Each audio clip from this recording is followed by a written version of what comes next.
Welcome to Full PreFrontal, the show that exposes the mysteries of executive function. This podcast is a collection of conversations about the role of the prefrontal cortex, which impacts your focus, planning, problem solving, emotional balance, and independence. So join us as we explore executive function and the science of learning.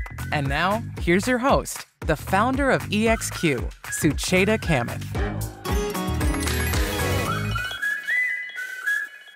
Welcome to Full PreFrontal, exposing the mysteries of executive function, where we talk about the connection between self-regulation, focus, goal management, and self-awareness. Now, there are lots of barriers to accomplishing that, and one particular barrier is to not have a good connections with your emotions or internal states. And there are certain fields and there are certain experts who have incredible knowledge about that. And it's going to be a treat because our guest specializes in that body-brain connection, and her name is Kelly Mahler. Welcome, Kelly. Kelly has earned her doctorate in occupational therapy from Misericordia University, Dallas, Pennsylvania. Yes, there are at least 3 Dallases in this country, so this is Dallas, Pennsylvania. She has been an occupational therapist for past 18 years, serving school-age children and adults. And what I gathered from her, in a pandemic, she has taken a well-deserved break so that she can focus on some other amazing endeavors, particularly her writing. She is a winner of multiple awards, including 2020 American Occupational Therapy Association's Emerging and Innovative Practice Award, and a Mom's Choice Gold Medal, which is a spectacular honor. Congratulations, Kelly. She is an adjunct faculty member in the Department of Occupational Therapy at Elizabethtown College in Elizabeth, Pennsylvania. And she is actively involved in several research projects pertaining to the topic of interoception. So this is a very interesting topic. I bet most of our listeners may not have heard the word interoception, but if you haven't, then this is the right place and right time to gather more information about. Kelly is internationally recognized and a celebrated speaker, and she presents frequently on this topic. And in fact, when I first got to know, I thought she was from England somehow. I don't know. I think I heard some accent that was British, but no. And Kelly is a prolific author. One of the books that's my particular favorite that actually talked about the 8 sensory system.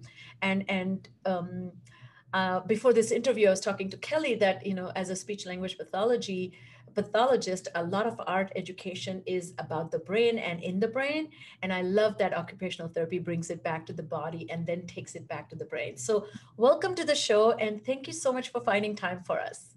Wow, thank you for having me. That was quite a lovely introduction. I'm very excited to have a chance to be here and talk about interoception. Yes, so I always ask this question since the topic is about executive function and our ability to gain insight into self and have that knowledge about who am I as a learner and a thinker, what works for me, what doesn't work for me. When did that knowledge, when do you think you became aware of your own inner capabilities? When did you become self-aware, you think? That's a great question. When I realized I became self-aware, it was probably through my work as learning about interoception and really developing my ability to attend to my body. And I'm sure we'll talk about this through an active mindfulness and yoga practice and really thinking and reflecting upon what my inner experience is has helped me to gain a much stronger sense of self. You know, it's so interesting. I've been asking this question of all the experts I have had, and consistently the answer comes out that in their early adulthood. And it's so interesting. You and I work with children and young adolescents, and it's so hard if you don't have that ability to introspect and self-reflect. Then kind of information you gather about yourself is so inadequate. But we expect that, or rather one of the vehicles to become more self-regulated is to develop that self-knowledge. So let's jump right into it. You specialize in interoception. Can you help us understand the term interoception? What does it mean? Yeah, that's a great question. And don't let the name fool you. It's something that it's very common sense once I describe it, but interoception is one of your senses in your body, and it allows us to be able to notice important body signals coming from the inside of our body. So it allows us to notice when our heart is racing, or our stomach is growling, or our muscles are tense, or our skin is sweaty. We feel all of those sensations because of this sense called interoception. And being able to clearly notice those body signals is really important because they serve as clues to our emotions. So noticing that growling stomach serves as a clue, lets you know that you're hungry, or noticing those tense muscles or that sweaty skin might serve as a clue that maybe you're feeling anxious or frustrated. And so interoception provides us with this very valuable body emotion connection. So, I did my undergrad in speech and language pathology in India, and we had a very medical model. And so we had wonderful background in anatomy, physiology, pathology, psychology, linguistics. And one of the things in the introduction that I learned a lot about is the proprioceptive feedback and kinesthetic feedback. What is the connection between those two internal systems and the interoception? Yeah, so proprioception and interoception are both inner senses.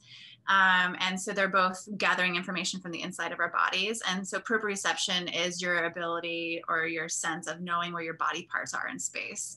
So you can like hold your arm out to the side, like bent approximately in a 90-degree angle.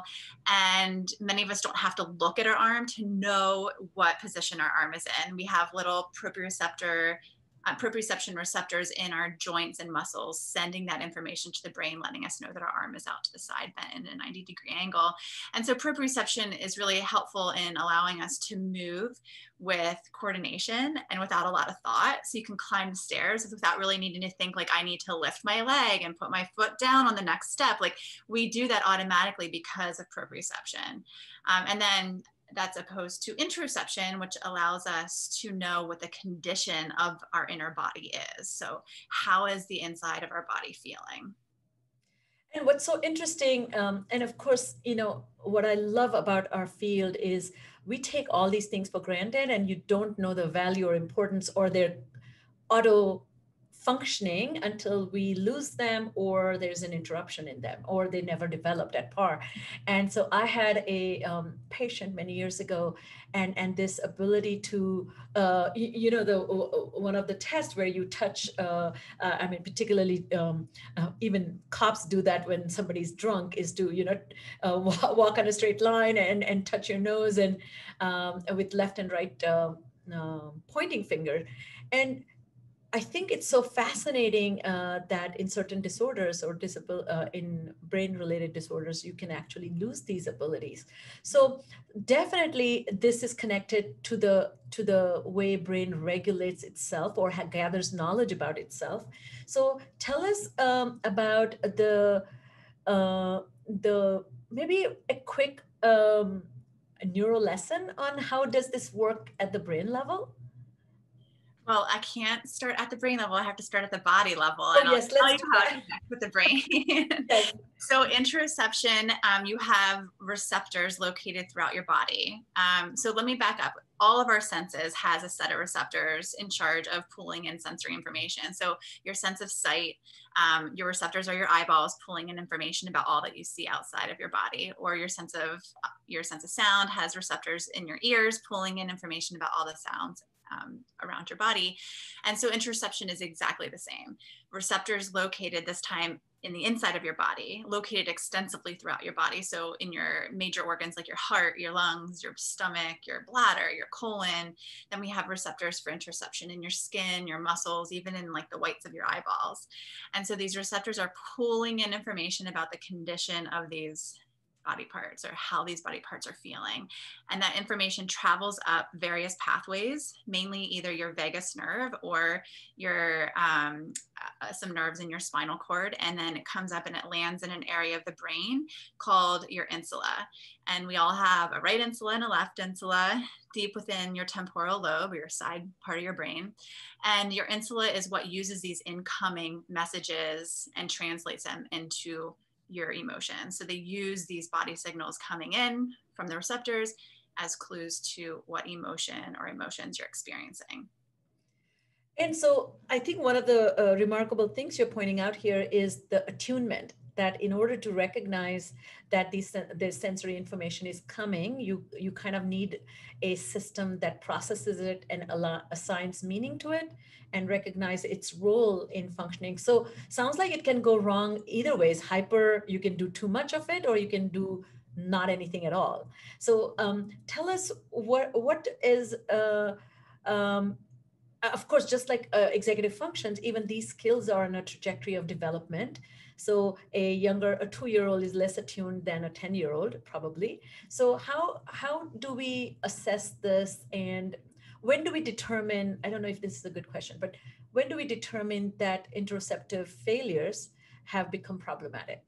Yeah, that's a great question, and something that the interoception field is trying to figure out. Like, we don't know norms and like what a 2-year-old should be able to do in terms of interoception versus a 12-year-old versus a 32-year-old. Like, we don't know what typical, and I use that in quotes, typical interoception looks like. And I don't really know if there is typical interoception. We all have such different inner experiences. So what your body feels like when you're anxious is different than what my body feels like when I'm anxious. And what you feel like when you're thirsty is different than what I feel like when I'm thirsty. So we all have such different inner experiences, but when it becomes problematic, it's when it's affecting your function. So if you're not noticing that feeling of thirst and you're not seeking out, then you're not probably seeking out drinks or like water on your own, which can lead obviously to a significant health problem like dehydration, etc. Or if you're not noticing when your body's giving you signs that you're anxious, you're not going to be independently urged to use all those coping skills that we're so good at teaching because you don't notice the need to use those things. So you really have to like zoom out and just look at the function and like, or like the observable behavior, and then think about like, could there be an underlying interoception difficulty creating what we see or the challenge that we see on the surface. And like you said, we know that some people can be under responsive to their internal signals. Like, so they completely miss body signals. Like they don't notice when their stomach is growling, or they don't notice when their heart is racing. And so they miss those valuable signals, letting them know that they're, you know, whatever they're feeling. But then we also know that some people, they overfeel their inner signals. So they either feel so many things going on at once that it still is really hard to figure out what clue is the most important to their emotional experience. Like they just can't make sense of what's happening on the inside of their body.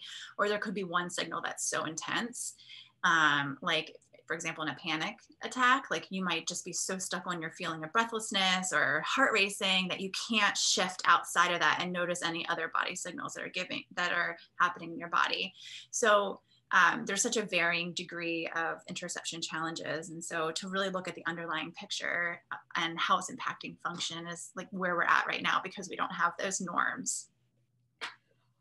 Wow. So I think, first of all, what you're doing is you're introducing a new language because language then concretizes some of the ways we could or should or would be processing information. So I love that giving that interoception language. So my stomach is growling, for example, and how do I know I'm hungry? So one obvious way is growling, but it could be I'm irritable. So irritable is a sign of being hungry, but it's not a feeling if I have never cultivated the language to describe my feelings regarding an experience, inner experience.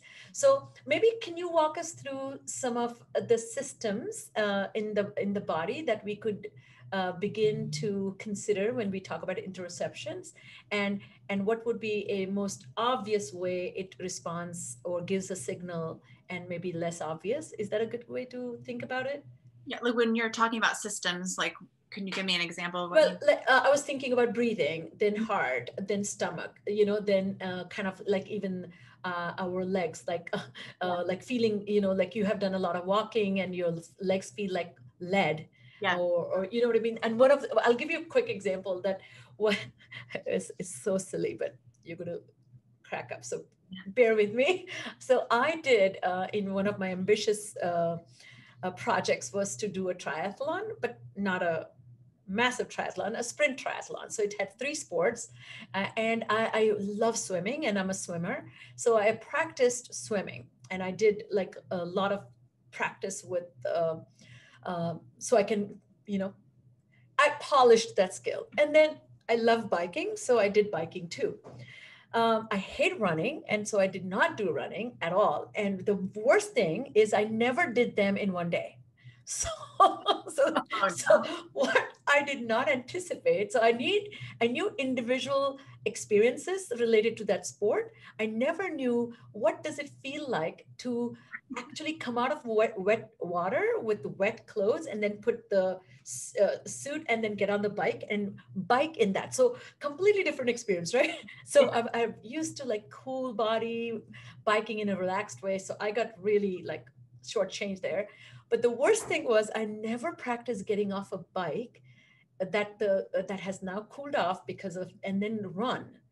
So when I landed first time, I couldn't get bearing. I was like wobbling like a toddler, and I looked like a sumo wrestler coming down the road trying to run or something. It was the most amazingly awkward experience. So that was something I was never aware that my body will have to adjust because the muscles now have become so exhausted. Mhm. So is that a right way to think that I first time got introduced to my own body after in different stages? I mean, I think we all have new discoveries within our body. I mean, that's what keeps life like fresh and interesting, right? That we we always have some kind of new experience within our bodies, and that's a perfect example, and probably a lesson to anyone out there training for a triathlon to try to do all three in one day. That's like just a note to self, people. Maybe this is 101 that everybody knows except Sucheta. I mean, I think I admire you for even trying to do a triathlon. So more power to you. Yeah. So maybe like in a breathing, like commonly we know like there's a kind of you feel you are breathing shallow or you are feeling tightness in the chest. What is there any other way that system can prevail itself? So Yeah. yeah. So I think like if I understand your question correctly, like you're pretty much like online with exactly how we do our interoception intervention, and we have something called the interoception curriculum that we wrote, and it's a framework on how do you develop interoception, and we're putting lots of research and evidence behind it, and our outcomes are so exciting. But the way that the first part of the interoception curriculum works is that we have it broken down into different body parts. And so like, for example, lesson one is hands and all the different ways your hands can feel. And then we go to feet, and then we go to mouth and eyes, and we learn all about the way that these different body parts can feel. And so we're starting with the body parts on the outside of our body, and then we systematically move inside. And that's because the outside body parts are more concrete. They're a little bit easier. And then we slowly work our way in to being aware of all the different ways your lungs can feel, your heart can feel, your muscles can feel, and so forth. And so exactly what you're saying is that for each of these body parts, we have a set of experiments that we do that the learner, they do the experiment, and it gives them concrete experience. Well, what would be a good example of that? So like if we go back to hands, right? Yeah. We want to teach like what does it mean to have tight hands versus loose hands? We'll give someone a stress ball and we'll say squeeze the stress ball, and how does that make your hands feel?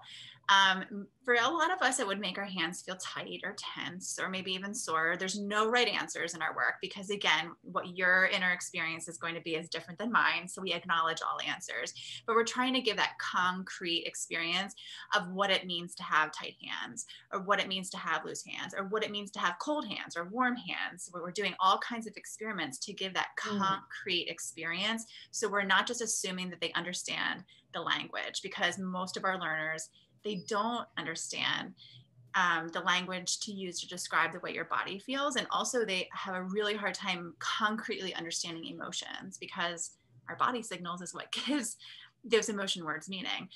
So there is a huge language piece to the work we're doing.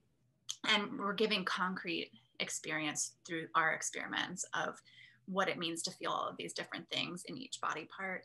And then after we give them that concrete experience, then we move on and we do something called a body check chart, which is just a really concrete way of teaching someone to mindfully attend to each body part and how it's feeling. So if I'm doing a lesson with you on hands, maybe that week, then I ask you to check in with your hands at different points in the day and tell me how they're feeling. And we have like a nice visual support that helps someone approach this in a very organized way, because a lot of our learners are dysregulated. And so those visual supports are so key in helping them to check in with their body parts. And we have like different words on the visual that they can use to describe what they're noticing in their hands. So they have that language support too. So so externally, when you're talking about, sounds like you're beginning with extremities, so hands and legs, would you then be talking about head or neck or chest and the entire body, or, and why should we focus on the extremities, or what's the logic in that order? What we learned, I've made a lot of mistakes. A lot of mistakes in like my me career. at a triathlon, a sprint triathlon.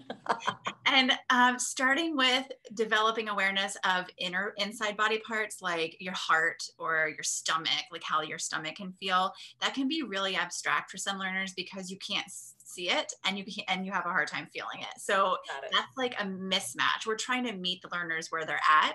So starting with noticing the way your hands can feel, like you can observe your hands at the same time that you're feeling them. So it's just a little bit more concrete. And we then slowly work our way up to being aware of inside body parts. So we really set that predictable pattern with outside body parts first, and then we move in, and our learners are a lot more successful.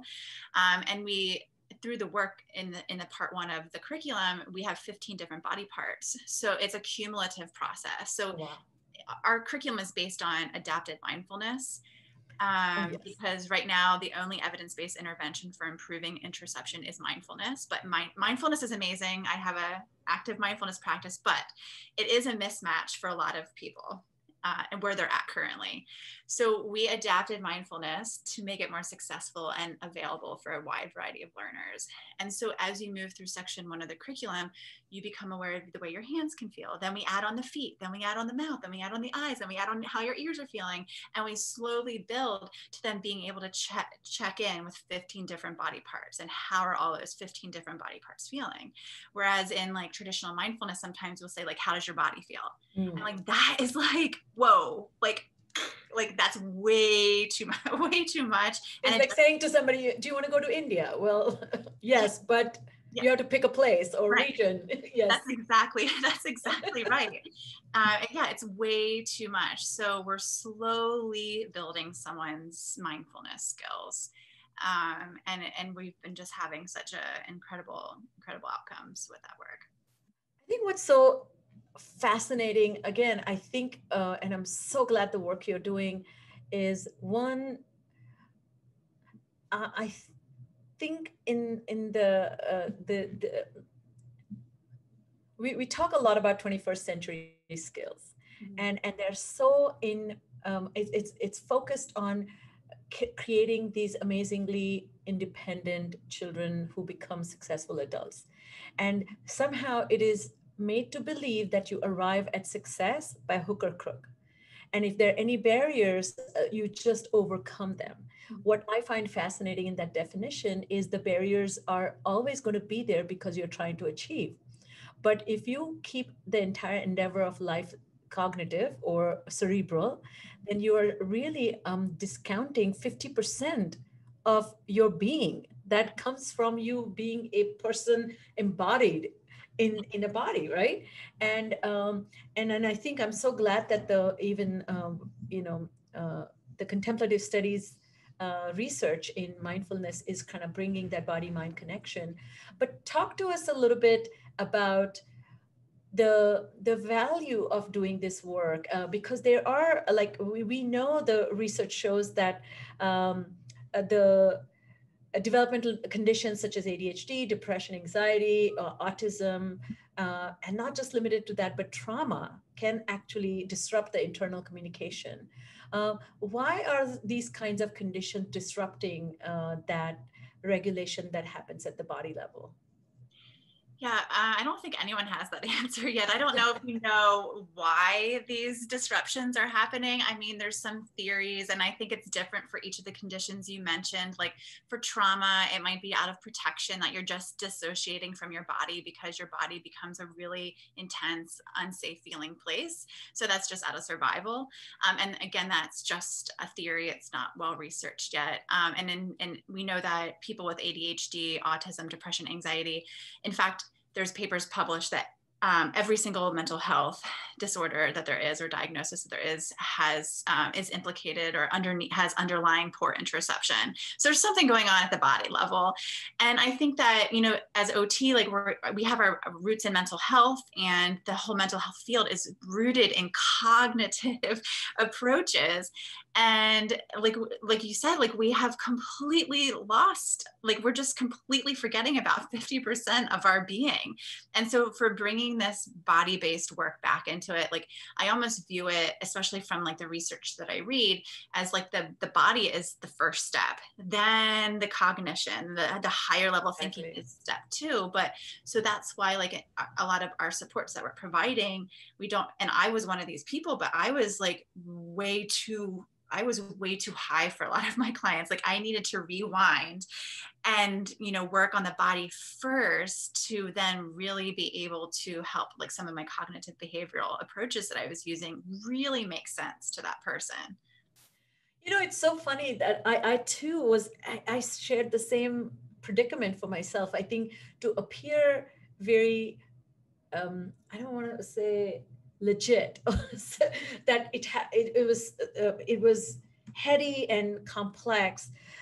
It's reinforced with this idea that it has to be difficult and it has to be abstract, right? So a lot of my work too was very cognitive heavy. And as I have matured in my own profession, it has come down to basics. Like I begin with mindfulness practice and breathing as a foundation. It's like I feel like we are going to take this car for a drive, but let's put some gas. You know, I feel like the basics is to check that internal mechanism. Is it supplemented with something that will allow you to have that connection to the road? Because if you don't have connection, suddenly the car is flying, and then it's not a car anymore.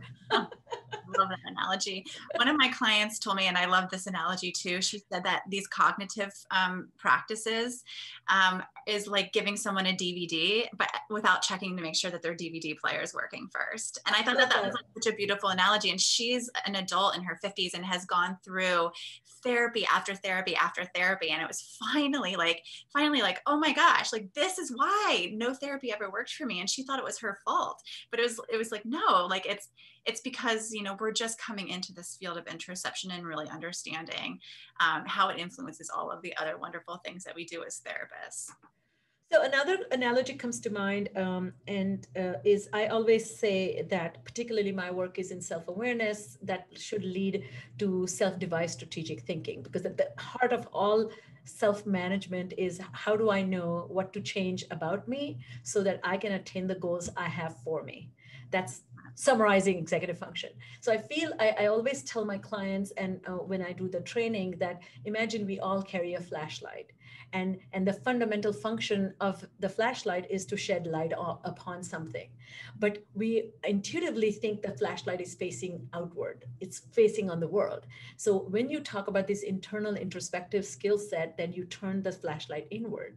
Mm-hmm. So interoception is that, metacognition is that. So metacognition is looking at your thinking about your thinking, and then interoception is looking at your feeling of your feelings. Yes. So I love this idea. Can you walk us through some training exercise with me? What would, if I'm struggling with maintaining, I'm a kid who's wiggling a lot in his chair and is not able to, or I'm a kid who's putting a lot of things in his mouth. What would be a suggestion for you, or how would you walk me through this idea of changing my ways about it?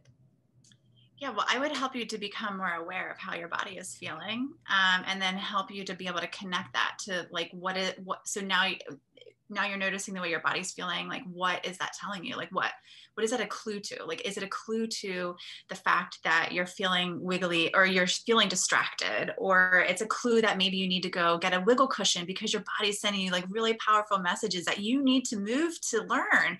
And that's an amazing thing that your body's telling you. You need to listen to that. So go get something to help you wiggle even more, you know, as opposed to, I think, like some of our old school behavioral approaches, it's like sit still. You practice sitting still, yes. Right. And so we're diminishing a person's interoception because we're teaching them to like ignore that what their body's telling them, right? They become compliant to social norm where this kind of movement is somehow failing, a personal failing. Yes, exactly. Well, don't even get me started on all the compliance training and everything and following norms out there.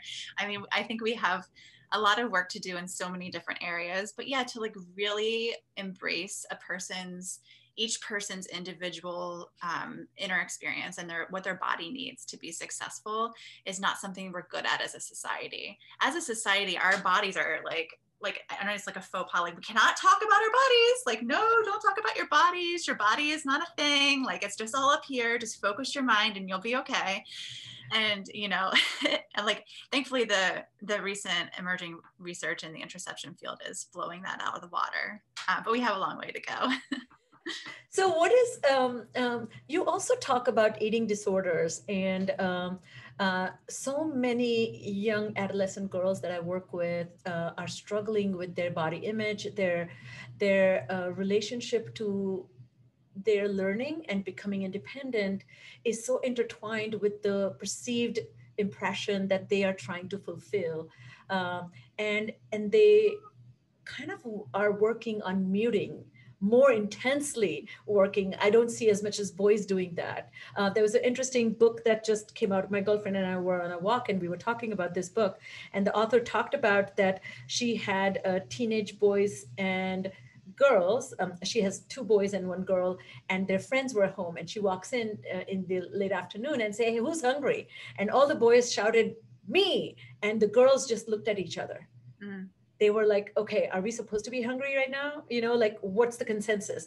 And then one girl just said, "Nah, we're okay." And then the other 3 girls just went along and said, "Yeah, we're fine." So there's that kind of pressure. I don't know if you see that. What can you talk a little bit about eating disorders? Yeah, so I can't take credit for being an eating disorder expert, but someone that I speak with quite a bit. We do a lot of talks together. Her name is Kim Clary, and she definitely is an eating disorder specialist. And she actually has had an eating disorder in the past herself. And what we know from the research is that interoception is definitely affected in many, if not most people that have an eating disorder. And what they're trying to figure out right now is like, which came first? Was it the eating disorder that muted the interoception signals, or was it before, or did they have like a pre-existing interoception challenge which got enhanced by the eating disorder? Like, we don't really know what's happening. We just know that it needs to be an important part of the healing process, and really coming back into your body in safe ways. But I mean, we're learning so much. Every day there's new interoception research coming out, and I can't wait to see how we understand these things better in the future, because it's really changing the way that we can provide successful treatment for people, including individuals that have eating disorders. That's another. I had not even thought about it until I came across your work and started reading about your collaboration, but also addressing about bringing attention to that, developing a healthy relationship with the body. So as we think about this, what are some 5 things that we as an average person who may or may not even know their interoception problems, we can think about, or to align ourselves and develop a more meaningful relationship so that we can anchor ourselves back into that wholesome thinking being? Yeah. I think like the number one thing is really just to take time to pay attention to your body. And that's so hard to do. I mean, many of us are just busy, go, go, go. And we don't have a lot of time to like just pause and check in with our body. Or we're so strapped for time, our body's screaming at us and we're like, "Oh, we're fine. Like I can eat in an hour. I can go to the bathroom in an hour." Right. And so just give yourself, like, I think just knowing that there is a science behind why this is so important, and just taking time, even if you have to set an alarm on your cell phone to go off, to just take time, just take 30 seconds to just tune in, scan your body and see how it's feeling, can be really helpful. And number two, like if anyone's out there as a parent, I think the number one, or the best thing that we can do is just start talking the interoception talk from an early age. And just like talking about the way our body is feeling first. And then as our child grows, helping them to discover the way that their body is feeling. And that has not only helping our child grow and develop a healthy relationship with their body, but also talking about the way our body feels out loud helps us to tune into our body naturally. So again, it's like it's a double bonus there. You're improving your own interoception and your child's. And I think like leading up to, I hear from so many people, they try mindfulness and they fail at mindfulness. And I think that's because traditional mindfulness isn't a match for where a lot of people are at currently, but we can get there. And so just know that if you're trying mindfulness, it's okay to like really be not good at it. I was horrible at it. I still am working at being better at it. So it's okay. This is hard work for many of us, and many of us have not tuned into our body our whole lives. So just just being kind to yourself. And I don't know what number I'm at, but I'm just going to say one more. And that's, you're on 4s. You have two more. Okay, number 4 is to do things for yourself that promote comfortable feelings in your body. Don't wait until your body is so uncomfortable and you're so ground down, you're so overwhelmed, you're so stressed out. Do things proactively to help your body to feel good. And I think I'm going to just leave it at that, if that's okay. That's great. So I have to kind of comment on all these things you said, which is just so exciting. And thank you for just giving us some direction, because I think these are simple things. So one is very early on working with because I have worked in rehab setting, working with occupational therapists in many settings. I picked up on the weighted, putting eye pillows that are weighted with sandbags, or putting some weighted pillows on your body when it hurts. So that has been very helpful to me when, and both my kids did not have any sensory integration issues. But what I would do is to kind of like when they were sick, I would kind of put weighted blankets, and that just would give incredible sense of security and calmness, which I recommend highly, an idea. And second thing I want to tell you is, it's so funny when my husband and I, when we got married, I would talk about feeling bloated when, like, right before my periods, and it was so funny. I think that language was very strange for my husband, who as a man had never experienced being bloated, I guess. Mm-hmm. And he's a physician, so he understood like conceptually, but I don't think it was part of his any repertoire for describing personal relationship to his body. Mm-hmm. And I found that so amusing. Like, he wouldn't understand it. Like, so we had two different internal experiences, and he never had language for my experience, which you would never think, right? You would think, you know what I'm talking about. No, he didn't. But that kind of was very surprising to me. And he to this day, like I bring that up, and he finds it amusing. Like, why do you care so much about that? I said, well, it was so, I had taken it for granted that when I have an experience, automatically the world will understand it, because they somehow in their journey would have understood it. But if you never get periods, then you would not understand some parts of that experience. And that had never occurred to me. And that, of course, I think part of our work, when we work with clients, so many of their complaints are so odd and different and unique that our context is much larger, I feel, that we have accepted over time. Oh, that can happen. That can happen as well. And lastly, another thing that you talk about, mindfulness. For the last 12 years, I have had a very big mindfulness practice as well. And I'm recently going through Jack Kornfield and Tara Brach's mindfulness training. And I have a week of silence coming up in 2 weeks. So I'm going to be completely isolated by myself. And one of the things on the agenda is walking meditation, eating meditation and non-movement meditations. So it's an interesting way of like understanding that completely being immersed with in silence with your body. That will be one of my few experiences. Have you done something like that? What kind of mindfulness training have you done? Well, I don't know if I would be a match for the sitting completely still mindfulness. I like my movement mindfulness much more. And that probably speaks to my journey and where I'm at, and I need to keep going. But right now I'm in a place where I feel like it's okay if I need to move in order to tune into my body. So I do a lot of walking mindfulness.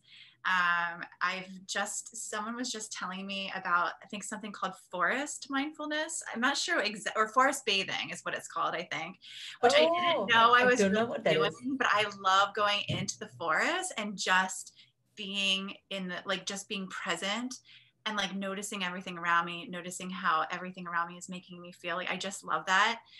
And just an aside, I like love when I find pine cones in the forest and I can crunch them under my feet. Like it is the best feeling to me in the world. It is on my feel good menu. And so like it is a whole day if I am in the forest finding pine cones to crunch and just being with nature. Pine cones in real life or everyday life is the bubble wrap. Ooh, I love crunching bubble wrap. And it's so funny about pine cones. So we went to Yosemite many years, or redwood forest, and it's illegal, sorry listeners, but to pick up the pine cones because pine cones can be 3 feet tall, like a really big one. So anyway, I got one pine cone because I'm like obsessed with pine cones, and I was like feeling so torn that, oh, pine cones are bad, but I love them.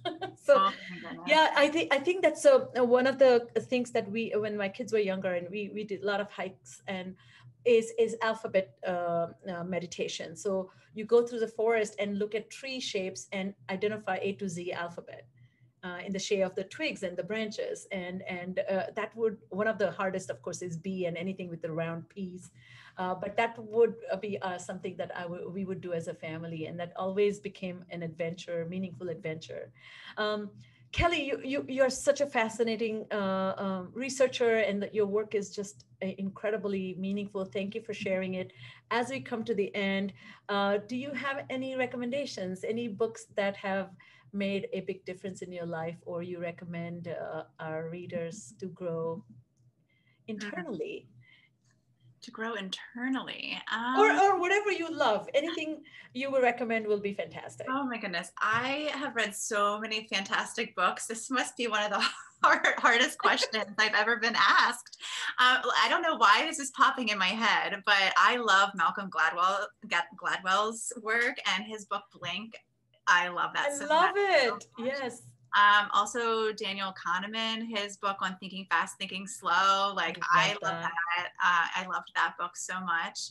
And I mean, those are the two that are popping in my head. I am also a big believer in Brene Brown. I'm not sure how it ties back to interoception, but just being vulnerable and sharing your experience out there, I think is so important to do.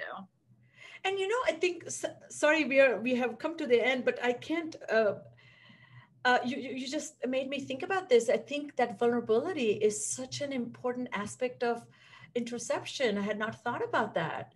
And is there any research about difference between men and women in terms of interoception abilities?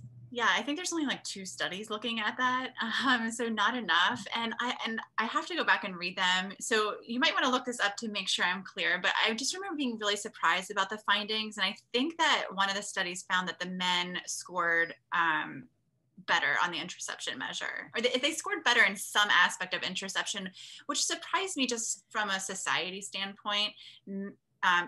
This is just across the board, more stereotypical, but most men in our society are like taught, like really don't have emotion. Muted. Right? Yes. Muted. It's not cool to show your emotions. So just hide that stuff it down. Where women were it's okay, like a little bit more to be able to be expressive of that. So that really surprised me.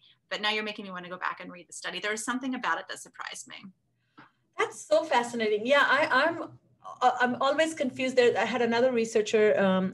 She's a fellow speech pathologist, and she was talking about these communication skills. That the myth, the belief is that women are better communicators than men, and then the research shows actually there's hardly any difference between men and women. So we are kind of carrying some of our cultural beliefs and imposing them. So I'm kind of very intrigued by it, and definitely will look that up. Well, thank you for being with us. We are at the end of this amazing conversation.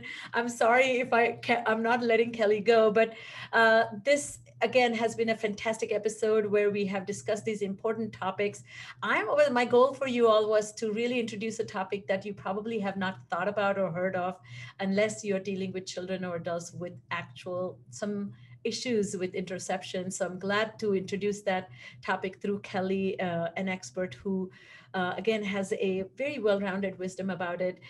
As we end this, if you love what you're listening to, please feel free to share and give us a review on our podcast. And until next time, stay connected with your body. Thank you so much, Kelly. Thank you. Thank you for listening to Full PreFrontal, exposing the mysteries of executive function. To contact your host, Sucheta Kamath, and learn more about her work on improving executive function, visit her website at exqinfiniteknowhow.com. That's www.exqinfiniteknowhow.com. Tune in next week for another informative episode of Full PreFrontal, hosted by the founder of EXQ, Sucheta Kamath.